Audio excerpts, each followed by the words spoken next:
नमस्कार। मैं सुनील कुमार आपका स्वागत करता हूं आपके अपने चैनल क्या ऐसा होता है।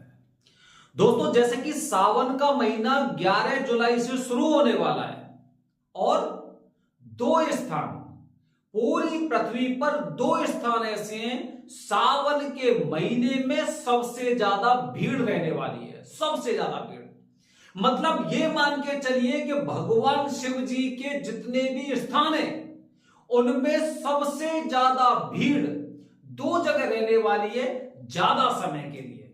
क्योंकि बहुत से स्थान तो ऐसे होंगे जहां पर लोग दर्शन करने जाते हो, दर्शन करने के बाद घर लौट आ जाते हैं, लेकिन दो स्थानों में पहला स्थान त्र्यंबकेश्वर। दोस्तों, पहला स्थान त्र्यंबकेश्वर में इसलिए आप लोगों को बताता हूं क्योंकि यहां पे साक्षात शिव जी विराजमान तो हैं, उनके साथ साथ ब्रह्मा जी और विष्णु जी भी यहां पर मौजूद है। मतलब त्रिदेव मौजूद है। त्रिदेव भगवान, जिन्हें हम भगवान बोलते हैं, एक जन्म से लेके मृत्यु तक का जो सफर होता है भगवान के ऊपर ही निर्भर रहता है। तो त्र्यंबकेश्वर में अगर आप आने वाले हैं तो यह वीडियो आपके लिए इतना जरूरी है जितना कि जीवन के लिए जल या फिर सांस लेने के लिए वायु। पूरा वीडियो देखिए दोस्तों। अगर पसंद आता है तो कमेंट बॉक्स में हर हर महादेव जरूर लिखिए। दोस्तों, सबसे पहले मेरा आप लोगों से सवाल, एक सवाल का जवाब देना। अगर किसी इंसान की तबीयत खराब है और पता चला कि उस गांव में या उस शहर में या फिर उस सिटी में एक बहुत बड़े वैद्य जी रहते हैं, हालांकि उस जगह और भी काफी वैद्य हो सकते हैं, हो सकता है कि उनका नाम सुन सुनकर और इधर उधर आसपास के गांव के या फिर कहीं के भी वैद्य जी वहां पर आकर इलाज करने लग गए हैं, आप किन से ट्रीटमेंट लेंगे? सोचिए। जहां तक अगर मैं अपनी बात करता हूं तो मैं ट्रीटमेंट उन्हीं से लूंगा जिनका मैंने बहुत नाम सुना है। अब आ जाते हैं दोस्तों अपने स्थान पर त्र्यंबकेश्वर, क्योंकि यहां पर भले ही पितृदोष हो, भले ही काल सर्प दोष हो और भले ही प्रेत दोष हो, मुक्ति तो यही मिलेगी क्योंकि त्रिदेव मौजूद है। तो दोस्तों, अगर आप यहां पर सावन के महीने में आ रहे हैं या फिर पितृपक्ष के महीने में आ रहे हैं तो यह बात आपको एकदम अपने दिमाग में बसानी है कि मैं उन वैद्य जी के पास जाऊं। लेकिन अब दोस्तों क्या होता है, वो वैद्य जी ऐसे हैं कि जिनका नाम आपको नहीं पता है, जिनके बारे में आपको नहीं पता है। फिर आपके सामने बहुत सवाल होंगे, उन सवालों के लिए ही मैंने ये वीडियो बनाई है। दोस्तों, हम हमेशा अपने वीडियो में कहते हैं कि त्र्यंबकेश्वर में जब भी आप आ रहे हैं तो वरदानी पंडित जी से आपको पूजा करवानी है। अब दोस्तों, वरदानी पंडित जी क्या होते हैं? दोस्तों, सबसे पहले मैं आपको एक बात बताता हूं। बहुत से लोगों के जब मेरे पास फोन आते हैं तो वो मुझसे यही पूछते हैं कि वरदानी पंडित जी कौन से होते हैं, क्या उनका अलग से नाम होता है, मतलब उनकी पहचान कैसी है?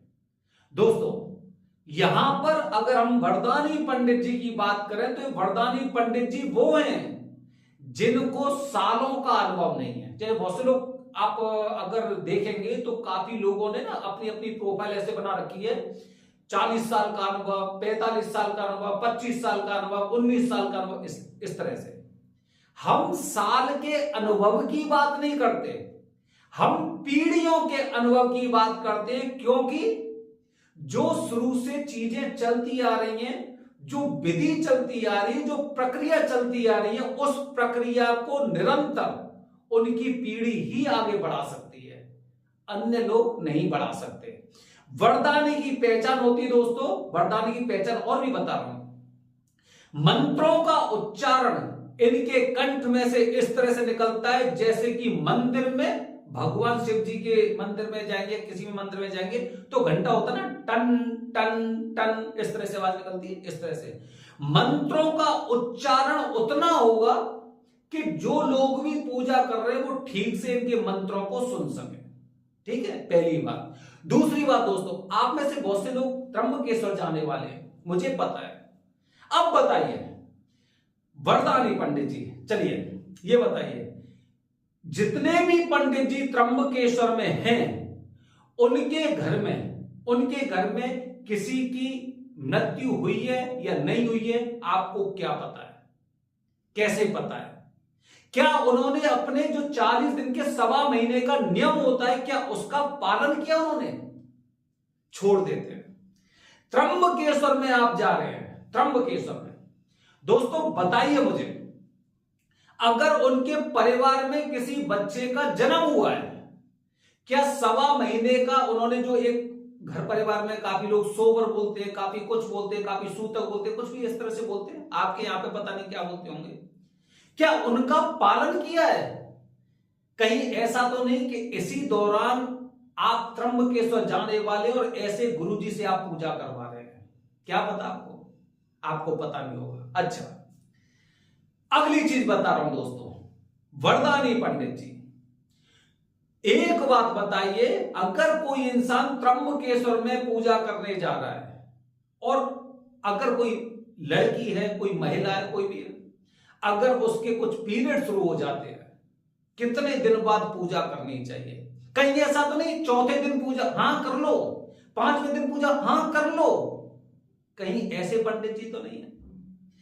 दोस्तों वरदानी पंडित जी के बारे में बता रहा हूं, और एक और वरदानी पंडित जी बता रहा हूं दोस्तों।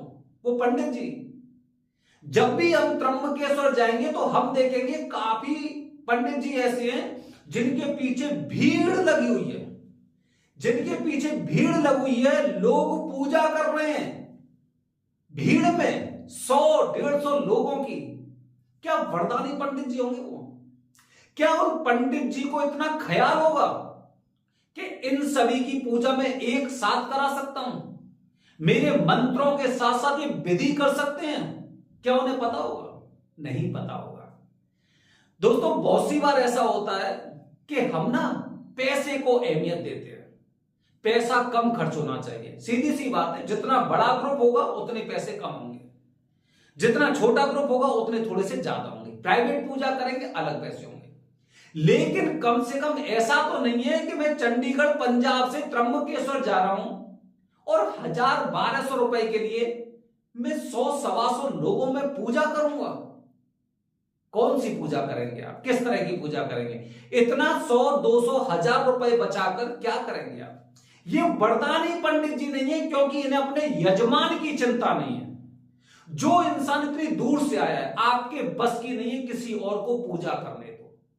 10 लोग रखिए, 15 लोग रखिए, 20 लोग रखिए, लेकिन ऐसा नहीं 50, 60, 100, 150 इतने लोगों की आप एक साथ पूजा कर रहे हैं।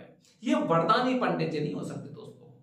ये एक तरह से अगर मैं अपनी भाषा में बोलूं ये, तो ये पूजा नहीं हो रही, बल्कि ये कमाई हो रही है। ये कमाई हो रही है कि जो मुझे 3-4 घंटे जो इतने बड़े ग्रुप में लगेंगे, तो एक बार में ही मैं अपने पूरे 1 महीने का पूरा वो निकाल सकता हूं। ये वरदानी पंडित जी नहीं। और ऐसा नहीं है कि लोग डायरेक्ट इनके पास आते हैं, वजह यह है कि इनके पास कुछ ऐसे लोग आते हैं, एस्ट्रोलॉजर आते हैं, जो कुंडली देखते हैं, जो जन्म पत्रिका देखते हैं, जगह जगह बैठे हुए हैं, कोई केरला में बैठा हुआ है, कोई चंडीगढ़ में बैठा हुआ है, कोई महाराष्ट्र में बैठा हुआ है, कोई कर्नाटका में बैठा हुआ है, और वहां से ये 4-4, 5-5 लोगों को यहां पे भेजते हैं, और नासिक रोड रेलवे स्टेशन पर इनकी कुछ गाड़ियां भी खड़ी रहती हैं वहां से आने जाने ले जाने के लिए। ये वरदानी पंडित जी नहीं हो सकते, क्योंकि वरदानी पंडित जी का उद्देश्य ये होता है कि जो लोग मेरे पास पूजा करने आए वो संतुष्ट होकर जाएं।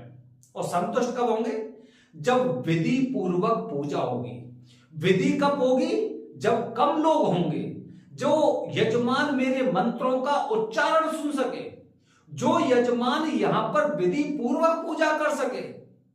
अगर 60, 70, 80 लोगों में आप पूजा कर रहे हैं, तो चौकियां आपके सामने कितनी हैं? 2, किसी ने 3, किसी ने 2.5, एक आधी चौकी कर रखी है और 2 पूरी कर रखी है।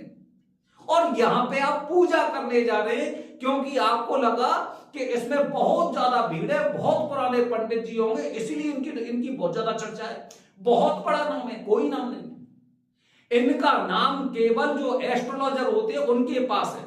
महीने में, 1.5 महीने में एक बार इनके पास चक्कर लगाने आते हैं और इनसे पूरी जानकारी लेकर जाते हैं। उसके पश्चात वहां से वो लोगों को एक ग्रुप में भेजते हैं, क्योंकि मुहूर्त के अनुसार पूजा होती है। तो यहां से मुहूर्त लेके जाते हैं और उनसे बातचीत करके कि कितने लोगों की पूजा होगी, कितने लोग भेजेंगे, इस तरह से चीजें होती हैं। आप त्र्यंबकेश्वर आ रहे हैं, आपको विधि विधान से पूजा करनी है, आपको उस तरह से पूजा करनी है कि जिस पूजा का आपको फल प्राप्त हो सके। बहुत बड़े ग्रुप में तो पूजा आपकी नहीं कर पाएंगे, कोई नहीं कर पाएगा, मैं खुद नहीं कर पाऊंगा। बाहर के पंडित जी से मुझे पूजा करवानी नहीं है, क्योंकि मुझे तो वो वैद्य जी याद है कि वरदानी पंडित जी से ही पूजा करानी, जिसे सालों का नहीं पीढ़ियों का अनुभव है और जो विधि के अनुसार कार्य करते हैं, विधि के अनुसार। ऐसा नहीं कि 2 चौकी पे, 2.5 चौकी पे पूजा करवा दी, 3 चौकी पे पूजा करवा दी, या फिर घर में सूतक चल रहा है उसके बावजूद ही पूजा करवा दी। यहां तक कि मैंने देखा है घर में गोत्र में मृत्यु हुई है और उसके 9-10 दिन बाद ये पूजा करने लग जाते हैं। बच्चे का जन्म हुआ है, 10-12 दिन बाद पूजा करने लग जाते हैं, 4-5वें दिन से पूजा करने लग जाते हैं। क्या कहते हैं? ये तो तीर्थ क्षेत्र है, यहां पर पूजा कर सकते हैं, यहां पर पूजा कर सकते हैं। अरे पूजा नहीं कर सकते, व्यापार कर सकते हैं, एक तरह से ये बोल सकते हैं हम लोग। मेरी बातें बुरी लग रही होंगी, लेकिन मैं आपको जो चीजें बता रहा हूं वो इसलिए बता रहा हूं कि समझना आपको है, क्योंकि ऐसे लोगों को धीरे धीरे करके हमें इस तरह से वो साइड में कर देना है कि जहां पे 100-150 लोग पूजा एक साथ कर रहे हैं ना, वहां पे इनके साथ 10 आदमी पूजा नहीं कर सके। इस तरह से हमें आगे बढ़ना है, क्योंकि हमें पूजा उस तरह से करानी है, मुझे भीड़ में पूजा नहीं करनी।